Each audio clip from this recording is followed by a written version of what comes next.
খেয়ে দেখো, খেয়ে দেখো, খেয়ে দেখো। এটা ভালো হয় না অ্যাকচুয়ালি। ওপরে গিয়ে এখন খাবারের অর্ডার দিয়ে খেতে গেলে 5-10 মিনিট টাইম লাগবে।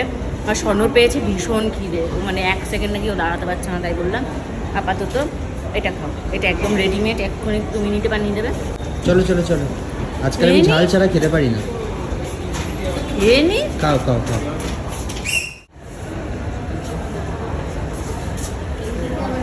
কেমন? একা একাই তো খাচ্ছ, দারুণ দারুণ। শুধুমাত্র ভিডিও করার জন্য আমায় বললে আসো তোমার একটা ভিডিও করে দিই বলে, আমার ভিডিওটা করলে করে তারপর বললে দাও এবার আমি খাই বলে 5 মিনিট ধরে তুমি খেয়েই যাচ্ছ। মানে আমি মানুষটা যেখানে দাঁড়িয়ে আছি কোনো তোমার না না না এখন আমি খাবো না, যাও যাও যাও যাও যাও যাও যাও যাও যাও যাও। হ্যাঁ একাই খাও, একাই খাও।